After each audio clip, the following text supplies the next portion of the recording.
ಸಿಂಹರಾಶಿ, ಉಸಿರಾಟದ ತೊಂದರೆ, ಅಸ್ತಮಾ ಕಾಯಿಲೆ ಇರ್ತಕ್ಕಂತಹವರಿಗೆ ಈ ದಿವಸ ಸ್ವಲ್ಪ ಮಟ್ಟಿಗೆ ತೊಂದರೆ ಹೆಚ್ಚಿದೆ ಅಂತ ಹೇಳಬೇಕಾದಂಥದ್ದು. ನೀವು ಸರಿಯಾದಂತಹ ಅನುಭವಿಗಳಿಂದ ಮಾರ್ಗದರ್ಶನವನ್ನು ಪಡ್ಕೊಳ್ಬೇಕು. ವೈದ್ಯರಿರಬಹುದು ಅಥವಾ ಹಿರಿಯರಿರಬಹುದು. ಸರಿಯಾದಂತಹ ಅನುಭವಿ ನುರಿತ ವ್ಯಕ್ತಿಗಳಿಂದ ಸಲಹೆಯನ್ನು ಅಥವಾ ಮಾರ್ಗದರ್ಶನವನ್ನು ಪಡ್ಕೊಳ್ಳಿ ಅಂತಕ್ಕಂಥದ್ದಾಗತ್ತೆ. ನಿಮ್ಮ ಕೋಪದ ಮೇಲೆ ಹೇಳ್ತಾ ಇರಬೇಕು. ಮಾತಾಡಿಸಿದ್ರೆ ಸಿಟ್ಟು ಮಾಡ್ಕೊಳ್ತಕ್ಕಂತಹ ವ್ಯಕ್ತಿತ್ವ ಇರುವಂಥವ್ರಿಗೆ ನಾವೇನು ತಾನೇ ಹೇಳಿ ಅಥವಾ ಯಾವ ವಿಚಾರವನ್ನು ತಾನೇ ಹೇಳಿ ಮುಂದುವರಿಸಲಿಕ್ಕೆ ಸಾಧ್ಯವಾಗುತ್ತೆ? ಆಲೋಚನೆ ಮಾಡಬೇಕಾದಂಥದ್ದು. ಅಧಿಕಾರಕ್ಕಾಗಿ ಪ್ರಯತ್ನವನ್ನು ಮಾಡ್ತೀರಿ, ಆದರೆ ಸದ್ಯಕ್ಕೆ ಆ ಪ್ರಯೋಜನಗಳು ನಿಮಗೆ ಆಗೋದಿಲ್ಲ ಅನ್ನುವಂಥದ್ದು ಮುಖ್ಯವಾಗುತ್ತೆ. ವ್ಯಾಪಾರದಲ್ಲಿ ಹಲವಾರು ವರ್ಷಗಳ ಅನುಭವ ಇದ್ದರೂ ಕೂಡ ಇವತ್ತು ನಷ್ಟವಾಗ್ತಕ್ಕಂತಹದ್ದಿದೆ. ಇವತ್ತಿನ ಗ್ರಹಗತಿ ಅಥವಾ ಇವತ್ತಿನ ಫಲ ಇವತ್ತಿಗೆ ಅನ್ನುವಂತಹ ಅರ್ಥ. ನಿಮ್ಮ ಪರಿಶ್ರಮಕ್ಕೆ ತಕ್ಕ ಪ್ರತಿಫಲ ಇಲ್ಲದೆ ಸಮಸ್ಯೆಯನ್ನು ಎದುರಿಸ್ತೀರಿ, ಕೋಪಗೊಳ್ತೀರಿ, ಬೇಸರವನ್ನು ವ್ಯಕ್ತಪಡಿಸ್ತೀರಿ. ಇವೆಲ್ಲವೂ ಕೂಡ ಅನುಭವಕ್ಕೆ ಬರುವಂಥದ್ದಾಗುತ್ತೆ. ಇಂದ್ರನನ್ನು ವಿಶೇಷವಾಗಿ ಪ್ರಾರ್ಥನೆ ಮಾಡಿ. ಅಂತಹ ಇಂದ್ರ ಪದವಿಯಾಗಲಿ ಅಥವಾ ನೀವು ಅಂದುಕೊಂಡಂತಹ ಅಧಿಕಾರಯುತವಾದಂತಹ ಒಂದು ಸ್ಥಾನವಾಗಲಿ ನಿಮಗೆ ದೊರಕಲಿ.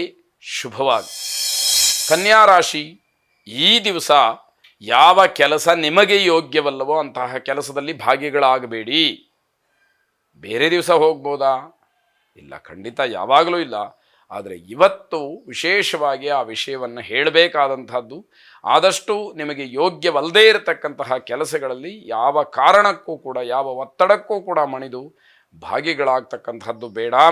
ಸರ್ಕಾರಿ ಉದ್ಯೋಗಿಗಳಿಗೆ ಕಟ್ಟುಪಾಡು ನಿಯಮಗಳು ಹೆಚ್ಚಾಗಿ ಬಹಳ ಬೇಸರವಾಗುತ್ತೆ. ಇಷ್ಟು ದಿವಸ ಆರಾಮಾಗಿದ್ವಿ, ಈಗ ಇಲ್ಲದೇ ಇರುವಂಥದ್ದನ್ನೇ ಹೇಳ್ತಾರೆ ಅನ್ನುವಂಥದ್ದು ನಿಮಗಾಗುತ್ತೆ.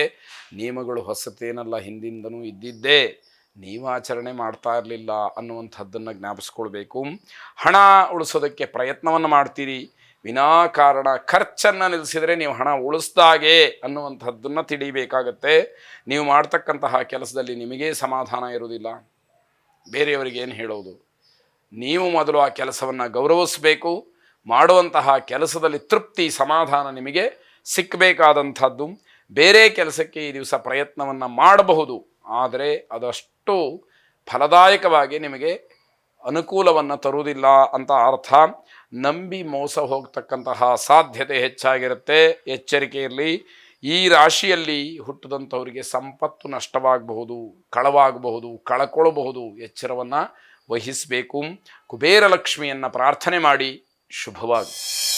ತುಲಾರಾಶಿ, ಯಾವುದೇ ರೀತಿಯ ಸೂಚನೆಗಳಿಲ್ಲದೆ ಆರೋಗ್ಯದಲ್ಲಿ ಸಣ್ಣ ಪುಟ್ಟ ಏರುಪೇರುಗಳಾಗಬಹುದು. ಆದರೂ ಕೂಡ ನಿಮ್ಮ ಜಾಗ್ರತೆ ಅಥವಾ ನಿಮ್ಮ ಎಚ್ಚರಿಕೆ ನಿಮ್ಮ ಕೈಯಲ್ಲಿ ಇರಬೇಕು ಅನ್ನುವಂಥದ್ದು. ಕಷ್ಟ ಬಂದಾಗ ಮಾತ್ರ ದೇವರನ್ನು ಸ್ಮರಣೆ ಮಾಡುವಂತಹ ಕೆಲಸವನ್ನು ಮಾಡಬೇಡಿ. ಆಡು ಭಾಷೆಯಲ್ಲಿ ಅಥವಾ ಗಾದೆ ಮಾತಾಗಿ ಒಂದು ಮಾತನ್ನು ಹೇಳ್ತಾರೆ, ಸಂಕಟ ಬಂದಾಗ ವೆಂಕಟರಮಣ ಅಂತ. ಆ ರೀತಿ ಆಗಬಾರದು. ಯಾವಾಗ ನಮಗೆ ಕಷ್ಟ ಬರುತ್ತೋ, ತೊಂದರೆಗಳಿದೆಯೋ, ಆವಾಗ ದೇವರನ್ನು ಹುಡುಕೊಂಡು ಹೋಗೋದು, ಇದಾಗಬಾರ್ದು. ಭಗವಂತನಿಗೆ ನಾವು ಕೃತಜ್ಞತಾ ಭಾವನೆಯಿಂದ ಪ್ರತಿನಿತ್ಯವೂ ಕೂಡ ನಮ್ಮ ಕೈಲಾದಂತಹ ಸೇವೆಯನ್ನು ಮಾಡಬೇಕು, ನಮಸ್ಕಾರಾದಿಗಳನ್ನು ಮಾಡಬೇಕು. ಅವನ ಪೂಜೆ, ಜಪ, ಹೋಮ, ಧ್ಯಾನ, ಭಜನೆ ಇತ್ಯಾದಿಗಳನ್ನು ನಮ್ಮ ಸಮಯಕ್ಕೆ, ನಮ್ಮ ಯೋಗ್ಯತೆಗೆ, ನಮ್ಮ ಅನುಕೂಲಕ್ಕೆ ತಕ್ಕ ಹಾಗೆ ನಾವು ಪ್ರಾಮಾಣಿಕವಾಗಿ ಮಾಡಬೇಕಾದಂಥದ್ದಾಗತ್ತೆ. ದೇವರ ಬಗ್ಗೆ ನಂಬಿಕೆ ಇರಲಿ, ಅಪನಂಬಿಕೆ ಬೇಡ, ಅಥವಾ ಮೂಢನಂಬಿಕೆಗಳು ಬೇಡ. ಯಾರೂ ಕೂಡ ನಿಮ್ಮನ್ನು ಬಲವಂತ ಮಾಡೋದಿಲ್ಲ, ನಿಮ್ಮ ಮನಸ್ಸಿಗೆ ಬರಬೇಕದು.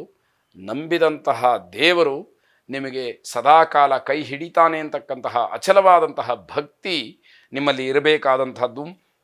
ವಿದ್ಯಾರ್ಥಿಗಳಿಗೆ ಏನೋ ಒಂದು ರೀತಿಯ ಹಿನ್ನಡೆಯಾಗ್ತಕ್ಕಂಥದ್ದಿದೆ. ದೇವರಿಗೆ ಹಳೆಯ ಹರಕೆಗಳನ್ನೇನಾದರೂ ತೀರಿಸೋದಿದ್ದರೆ ಅದನ್ನು ತೀರಿಸ್ಬಿಟ್ರೆ ಒಳ್ಳೆಯದಾಗುತ್ತೆ. ಯಾವತ್ತೋ ಏನೋ ಅಂದ್ಕೊಂಡಿರ್ತೀವಿ, ಹಾಗೆ ಅದು ಮರ್ತೋಗಿರುತ್ತೆ.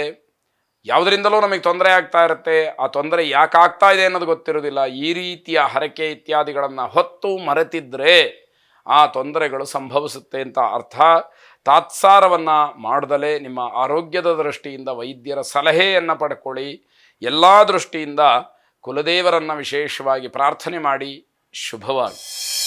ವೃಶ್ಚಿಕ ರಾಶಿ, ಕುಟುಂಬ ಸದಸ್ಯರ ಜೊತೆಯಲ್ಲಿ ಬಹಳ ಸಂತೋಷವಾಗಿರಬೇಕು ಅಂತ ಹೇಳಿ ಬಯಸ್ತೀರಿ. ಆದರೆ ಎಲ್ಲವೂ ಕೂಡ ನಾವು ಅಂದುಕೊಂಡಂತಹ ರೀತಿಯಲ್ಲೇ ಆಗತ್ತೆ ಅನ್ನುವಂಥದ್ದು ಸುಳ್ಳಾಗತ್ತೆ. ಆಗ ಬೇಸರವಾಗ್ತಕ್ಕಂತಹದ್ದು ಸಹಜವಾಗಿದೆ. ಬೇರೆಯವರಿಗೆ ಸಹಾಯ ಮಾಡೋದರಿಂದ ನೀವು ದಂಡ ತರಬೇಕಾಗತ್ತೆ, ಎಚ್ಚರಿಕೆ. ಅಂದರೆ ಕಾನೂನಾತ್ಮಕವಾಗಿ ಯಾರು ಯೋಗ್ಯರಿರ್ತಾರೋ ಅಂಥವರಿಗೆ ನೀವು ಸಹಾಯ ಮಾಡಿದರೆ ಯಾವ ತೊಂದರೆಯೂ ಇಲ್ಲ. ಕಾನೂನಿನ ದೃಷ್ಟಿಯಲ್ಲಿ ಯಾರು ಯೋಗ್ಯರಲ್ಲವೋ ಅಂಥವರಿಗೆ ನೀವು ಸಹಾಯವನ್ನು ಮಾಡಿದಾಗ, ಅವರಿಗೆ ರಕ್ಷಣೆಯನ್ನು ಕೊಟ್ಟಾಗ, ಅವರಿಗೆ ಆಶ್ರಯವನ್ನು ಕೊಟ್ಟಾಗ ಅದೂ ಕೂಡ ನಿಮ್ಮ ತಪ್ಪು ಅಂತ ಹೇಳಿ ತೀರ್ಮಾನ ಆಗಬಹುದು. ಅದರ ಬಗ್ಗೆ ಎಚ್ಚರ ಇರಲಿ. ಆಸ್ತಿಯ ವಿಚಾರವನ್ನು ಪ್ರಸ್ತಾಪ ಮಾಡ್ತಕ್ಕಂಥದ್ದಿದೆ. ಕೆಲಸದ ಒತ್ತಡದಿಂದ ಯಾವ ವಿಚಾರಕ್ಕೂ ಕೂಡ ಹೆಚ್ಚು ಸಮಯ ಸಿಕ್ಕದೇ ಇರತಕ್ಕಂಥದ್ದು, ಅವಕಾಶಗಳು ಆಗದೇ ಇರತಕ್ಕಂಥದ್ದಾಗುತ್ತೆ. ನಿಮಗೂ ಮನೆಯವರಿಗೂ ಬೇಸರವಾಗ್ತಕ್ಕಂತಹ ದಿವಸ. ಒಂದಷ್ಟು ವಿಚಾರಗಳಲ್ಲಿ ಅಭಿಪ್ರಾಯ ಭೇದಗಳು ಬರುತ್ತೆ. ನೀವು ಹೇಳಿದ್ದನ್ನು ಮನೆಯವರು ಕೇಳದೇ ಇರ್ಬೋದು, ಮನೆಯವರು ಹೇಳಿದ್ದು ನಿಮಗೆ ರುಚಿಸದೇ ಇರ್ಬೋದು. ಹೀಗೆಲ್ಲ ವ್ಯತ್ಯಾಸಗಳು ಆಗುವಂಥದ್ದಿದೆ. ಯೋಚನೆಗಳು ಮತ್ತು ಯೋಜನೆಗಳು ಫಲಪ್ರದಾಯಕವಾಗ್ತಕ್ಕಂತಹ ದಿವಸ ಇದು. ನೀವು ಏನನ್ನು ಆಲೋಚನೆ ಮಾಡ್ತೀರಿ ಅಥವಾ ಯಾವ ಯೋಜನೆಯನ್ನು ಹಾಕ್ಕೊಳ್ತೀರಿ ಅದರ ಫಲ ನಿಮಗೆ ಸಂಪೂರ್ಣವಾಗಿ ಸಿಕ್ಕುವಂಥದ್ದಾಗತ್ತೆ. ಕುಲದೇವತಾ ಪ್ರಾರ್ಥನೆಯನ್ನು ಮಾಡಿ. ಶುಭವಾಗಿ.